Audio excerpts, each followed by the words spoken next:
Good morning students. Innovative Ashutosh YouTube channel में आप सभी का फिर से स्वागत करता हूं।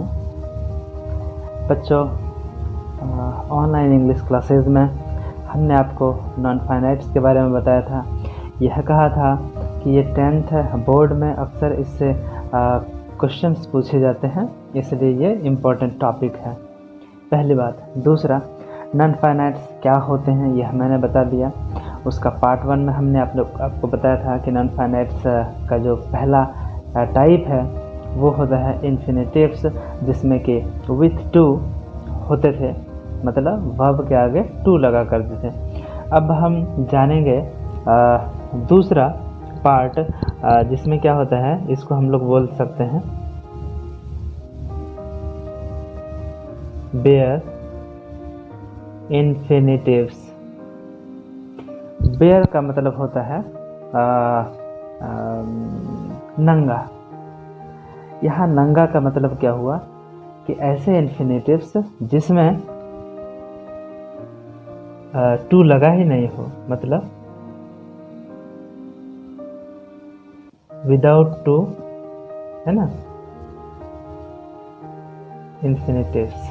ठीक है, विदाउट टू इन्फिनेटिव्स।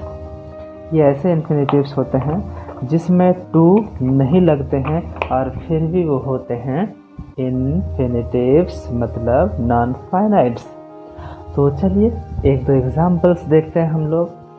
कुछ काउजेटिव वर्ब यूज़ करते हैं, मतलब हो गया प्रेरणार्थक क्रिया यूज़ करते हैं, और वो भी एक्टिव वॉइस में यूज़ करते हैं। ठीक है, क्योंकि एक्टिव वॉइस में विदाउट टू नहीं लगता है।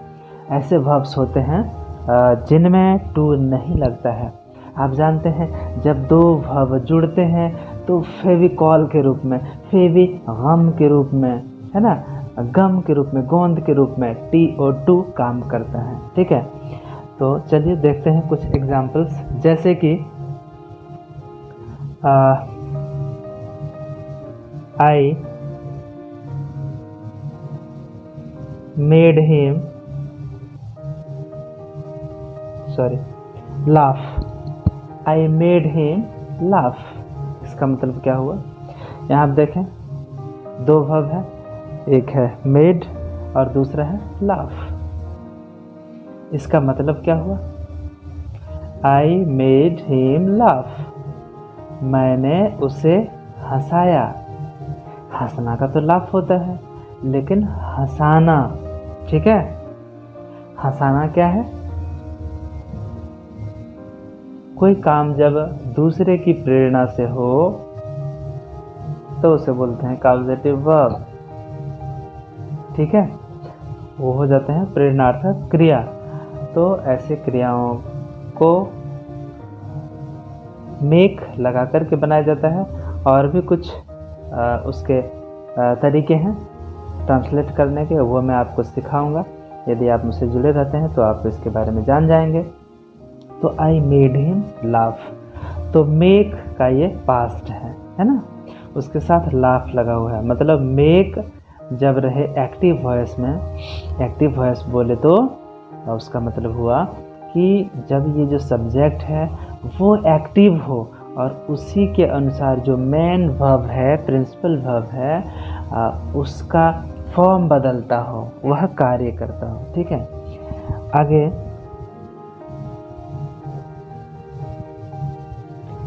he made him dance। उसने उसे नचाया, या he made me dance। उसने मुझे नचाया। नाचना का तो डांस होता है, लेकिन उसने मुझे नचाया। ओके, इसी तरह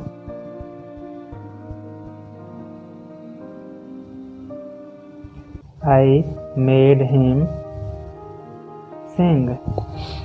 मैंने उसे गवाया, है ना, मैंने उसे गवाया। गाना का तो सिंग होता है, लेकिन मैंने कोई काम कराया दूसरे की प्रेरणा से तो मेक करके बनाएंगे। अब यहाँ क्या देखते हैं, मेड मतलब मेक और सिंग दो वर्ब हैं, बट यहाँ पे TO2 का यूज़ नहीं हुआ है। तो मेक के साथ यदि वर्ब आता है तो उसमें टू नहीं लगता है, ये विदाउट टू होता है, मतलब बेयर इन्फिनेटिव्स होता है। और ये सिर्फ एक्टिव वॉइस, इसी का यदि वॉइस पैसिव कर देंगे, पैसिव वॉइस बना देंगे तो फिर टू आ जाएगा, है ना। तो एक्टिव वॉइस में मेक लगा करके जो सेंटेंस बनते हैं, मतलब कॉजेटिव वर्ब्स, प्रेरणार्थक क्रियाएं बनती हैं या सेंटेंस बनाए जाते हैं, तो उसमें TO2 वर्ब के साथ नहीं लगता है ना। तो ये पहला हो गया कि जहाँ भी देखें आप मेक मतलब कॉजेटिव वर्ब बनाने वाला मेक, तो उसके साथ जो एक्स्ट्रा वर्ब लगेगा उसके साथ TO2 नहीं होगा। तो ये ध्यान रखेंगे। ये हो गया पहला। दूसरा, यदि आप लेट करके बनाते हैं, लेट मतलब क्या होता है, किसी को अलाउ करना, मतलब अनुमति देना। जैसे लेट मी गो, मुझे जाने दो। तो लेट यह भी वर्ब है और गो यह भी वर्ब है, लेकिन क्या दोनों के बीच कहीं टू लगा? नहीं लगा। तो लेट मी गो, मुझे जाने दो, तो यहाँ भी लेट में भी TO जो टू होता है वह यूज़ नहीं होता है। यदि अगला मैं लिखूँ आई लेट हिम गो, मैंने उसे जाने दिया, यहाँ लेट मतलब हो गया अनुमति दिया, मैंने उसे जाने दिया। तो यहाँ भी देखें लेट यह भी वर्ब है, गो यह भी वर्ब है, लेकिन यहाँ पे TO2 का यूज़ नहीं हुआ है ना। तो लेट में भी नहीं लगता है, मेक में भी नहीं लगता है। तीसरा, यदि आप ही कैन स्पीक, यहाँ देखें कैन यह एक वर्ब है और स्पीक यह भी वर्ब है, यह दोनों वर्ब है, तो दोनों के बीच में TO2 लगना चाहिए ना, लेकिन नहीं लगता है, ये रूल है, ठीक है। यहाँ कुड भी रहता तो भी नहीं लगता, मस्ट रहता तो भी नहीं लगता, ठीक है, शुड रहता तो भी नहीं लगता, शैल रहता तो भी नहीं लगता, है ना, मे रहता तो भी नहीं लगता, विल रहता तो भी नहीं लगता। और कुछ चलिए और एक देखते हैं।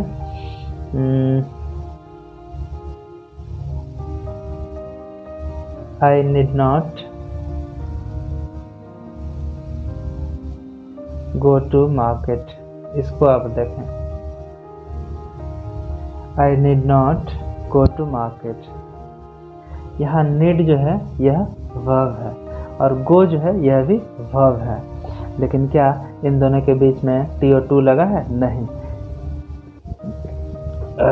तो ध्यान क्या देंगे, यह नेगेटिव फॉर्म में यदि होता है I need not go to market, तो देखें इस नीड और इस गो दो वर्ब है, इन दोनों के बीच में नॉट है, तो यहाँ पे TO2 नहीं लगेगा। हाँ, यदि ये नेगेटिव सेंटेंस नहीं होता तो फिर TO2 जो है वो झलक जाता, वो आ जाता। जैसे I need to go to market, मुझे बाजार जाने की ज़रूरत है या आवश्यकता है, ठीक है।